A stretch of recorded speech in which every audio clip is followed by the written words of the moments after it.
Galera, é o seguinte, hoje acho interessante olharmos para tudo que a gente sempre comenta sobre o Xbox One X para poder falar mais um pouco sobre o seu sucessor direto, o Xbox Series X. Volta e meia a gente comenta aqui no canal sobre como o console aprimorado de 8ª geração da Microsoft veio parrudo com a capacidade técnica calculada em 6 teraflops, proporcionando altas resoluções nos jogos, assim como também maiores taxas de quadros por segundo. Mas raramente ambos conseguiam andar juntos. Manter um padrão de 60 FPS em um jogo é uma tarefa extremamente árdua em resoluções mais altas, e por isso houve a alternativa de oferecer um outro modo visual para alguns games lançados, que geralmente reduzem sua resolução para 1080p para poder alcançar esse padrão de performance. Só que agora a gente precisa começar a dar visibilidade para o novo titã da Microsoft, que é o Xbox Series X, que veio com um poder calculado em nada menos do que incríveis 12 teraflops, contando com tecnologias ainda mais recentes e recursos tão atuais quanto, o que talvez possa facilitar a vida para os jogos para poder oferecer um padrão mais alto de resolução e também na taxa de quadros por segundo.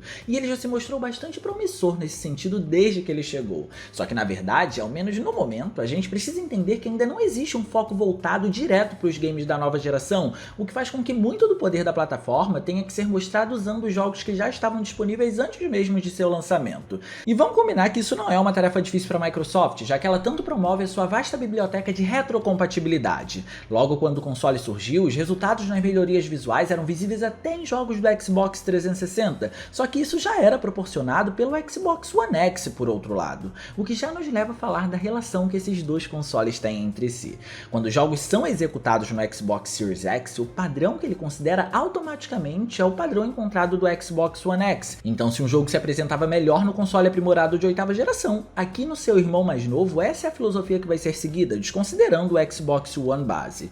Mas não o bastante, ele também melhorou de forma automática logo no seu lançamento games que tinham alguma dificuldade até ali naquele console aprimorado. Quer um exemplo? É só focar no modo Lite do Final Fantasy XV, que tinha problemas de atingir seu foco em 60 quadros mesmo rodando em 1080p usando esse modo. O Series X, de forma bem modesta, faz isso sem problemas usando o poder do seu processador, que fica livre para ser explorado principalmente quando a baixa resolução favorece ainda mais isso. Obviamente, nem todos os casos podem ser flores, e alguns jogos por sofrerem essa melhoria de forma automática não conseguem se estabilizar, como o Monster Hunter World, que tem quedas no desempenho. No entanto, mesmo com essas quedas, a gente ainda precisa esclarecer que ele não apenas está superior ao Xbox One X, como também esse é um caso de uma melhoria totalmente automatizada, sem cuidado algum por parte do time de desenvolvimento. É apenas o poder do console em ação. E acho que já tá dando para entender aonde eu quero chegar com essa história de upgrade, né? Só que a gente vai fazer isso fugindo um pouco dessa automatização. E pra gente ir em frente, não esquece de clicar no gostei, porque isso ajuda pra caramba e de quebra você faz a boa ação do dia e se inscreve no canal ativando o sininho das notificações para não perder os vídeos de terças e quintas às 19 horas.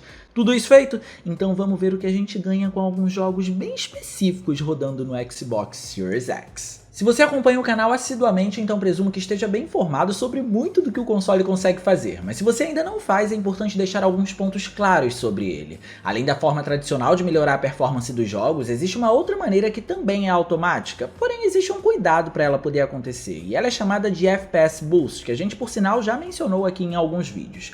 Quando esse recurso não está habilitado, o Series X de fato pode melhorar a performance dos jogos, porém ele fica restrito ao travamento da taxa de quadros por segundo para poder fazer isso.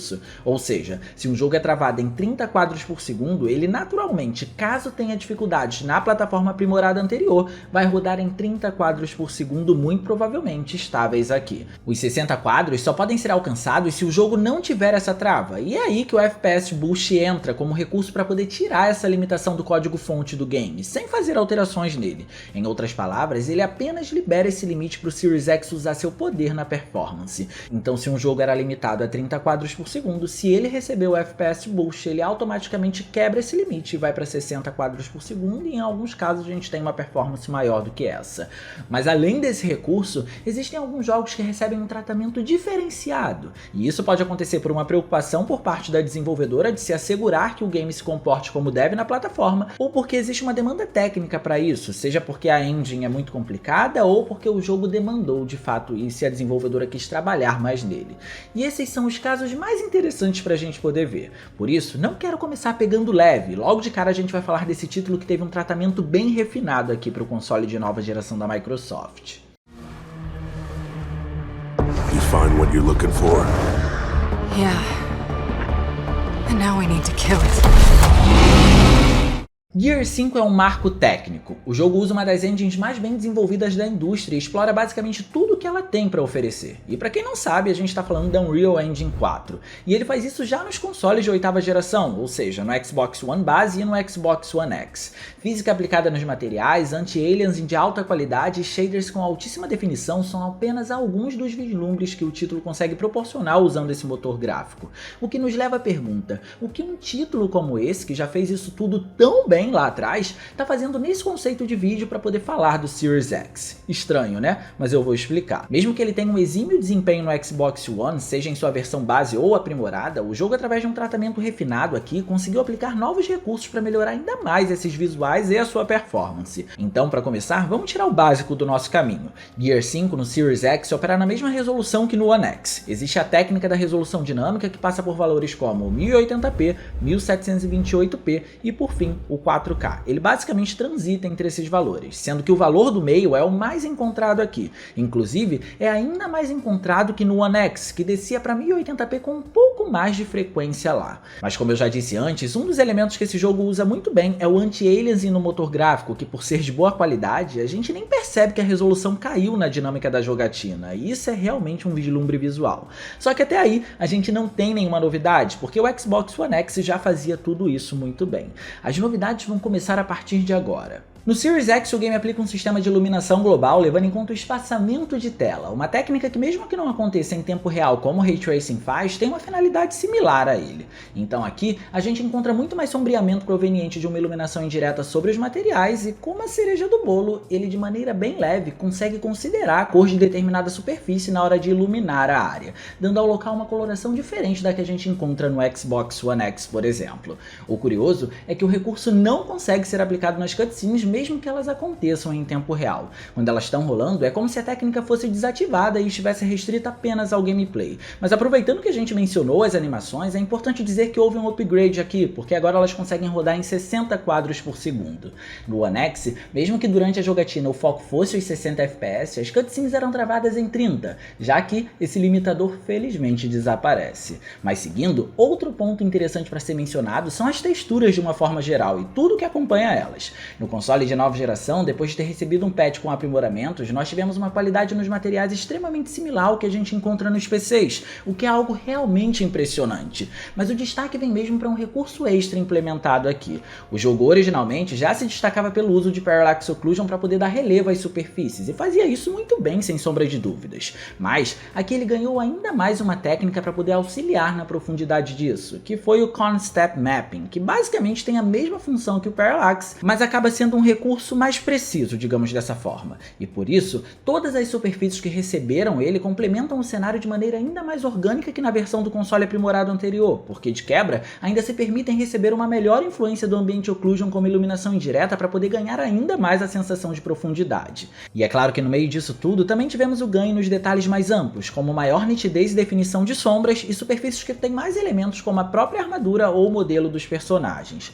Só que o grande diferencial aparece aqui, nos reflexos. O jogo, mesmo não usando Ray Tracing, não economiza no uso de Screen Space Reflections, que consegue deixar alguns cenários ainda mais deslumbrantes. Algumas superfícies ou não tinham reflexos ou usavam o padrão de Cube Maps pré-programados no Xbox One X, que a gente bem sabe que não é a melhor das técnicas em um jogo que tem reflexos tão pontuais, onde o jogador realmente consegue parar e observar aqueles reflexos, porque falta fidelidade ali, fazendo com que aqui os reflexos consigam ganhar um novo ar. E todos esses recursos visuais são ainda mais impressionantes quando a gente olha para a DLC, que é intitulada de Hive Burst, que tem dois trechos muito pontuais para poder se aproveitar de tudo isso que a gente comentou.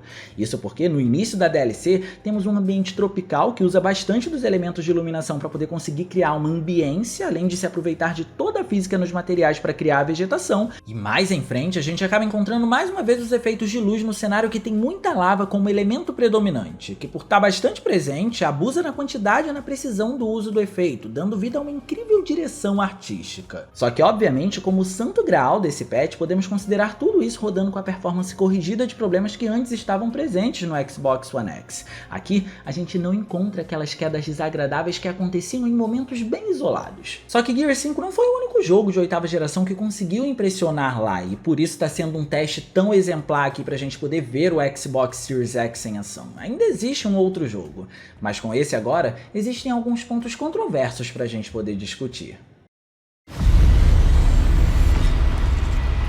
By taking the key, you set the apocalypse in motion.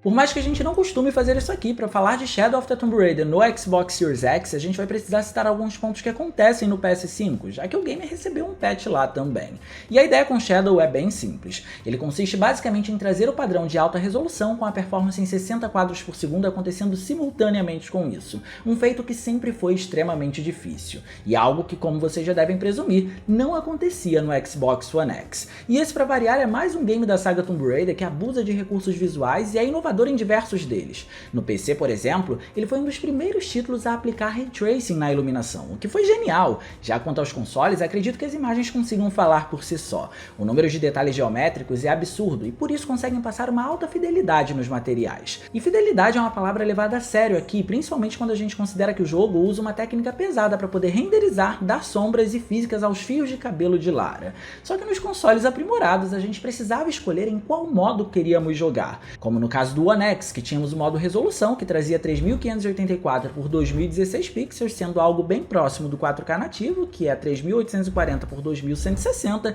e o PS4 Pro, que no mesmo modo apresentava 3328 por 1872 pixels. Isso tudo para o jogo rodar em 30 quadros por segundo. Além disso, tínhamos o modo Performance, que se concentrava em 60 FPS, porém rodando em 1080p em ambas as plataformas. Então a ideia do patch aqui foi a seguinte: liberar a taxa de quadros por segundo no Xbox Series X, fazendo ele rodar a 60 quadros por segundo, porém na mesma resolução em que ele operava no console aprimorado de 8ª geração, e quanto à versão de PS5, usaram esse mesmo método, porém mudaram o esquema da resolução para um 4K com checkerboarding, operando em 1920 por 2160 pixels. E no geral, devo dizer que funciona bem para ambos. A diferença é que a resolução nativa do Series X, embora apresente resultados mais nítidos e bordas mais contornadas, acaba proporcionando mais quedas na performance do que acontece no PS5, que usa o checkerboarding para poder trazer o 4K, e é uma técnica mais leve de fato. Claro que não existem dúvidas de que uma resolução alta nesse nível no Series X pode apresentar um resultado visual melhor, mas é interessante explicar o que acontece aqui e por que acontece.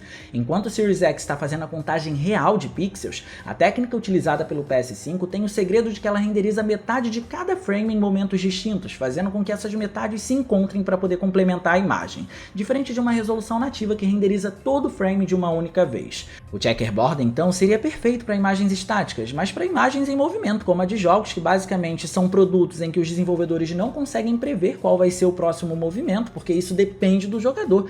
Justamente por precisar desse encontro de frames a todo instante, ele acaba sendo menos nítido e às vezes passa uma imagem um pouco mais borrada. E bem, a diferença não é gritante, mas ela tá lá caso você queira ver. E pelo fato do checkerboarding, apesar de tudo, ainda se tratar de uma espécie de técnica de reconstrução, ainda existem algumas quebras de pixels em alguns trechos, que a resolução nativa costuma resolver sem muitos problemas por estar bem mais próxima do 4K real. Só que é claro que tudo tem um preço, e talvez o Series X seja uma versão ainda mais instável justamente por estar usando a resolução dessa forma, e não com nenhuma técnica de checkerboarding, por exemplo. Mas o ponto é que ambas as versões se apresentam bem, e mesmo que elas tenham quedas na performance, existe uma construção combinada no Motion Blur com aspectos de jogabilidade que não deixam o jogador perceber esse tipo de problema com facilidade. Ainda mais agora. Para se ter uma ideia, diante da minha perspectiva de jogatina, o game é jogável de maneira fluida até em 30 quadros por segundo, justamente por conta desse trabalho feito nessa construção de jogabilidade mais efeitos gráficos. E como a performance agora está mais alta, é ainda mais difícil de perceber isso.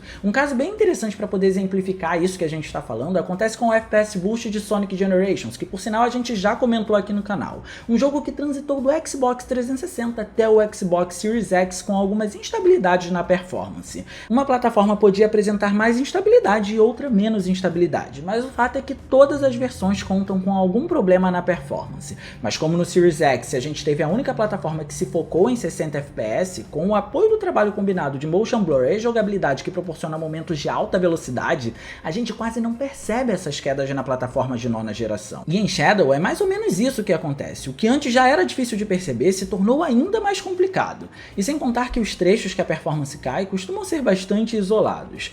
E por fim, só o fato da gente estar encontrando um game com o padrão de Shadow of the Tomb Raider nessa resolução em 60 quadros por segundo já é um feito e tanto vindo de um console que não foi levado em consideração no desenvolvimento do jogo, já que isso também conta na hora de otimizar o produto. Então não é difícil de entender o que o upgrade para o Series X nesse momento vai proporcionar nos jogos, além de apenas loadings mais rápidos por conta do SSD. Mas me conta aí o que você acha desse cenário dos jogos do Xbox One estarem sendo executados no Xbox Series X dessa forma. Você acha que esse upgrade ele é válido ou é completamente dispensável?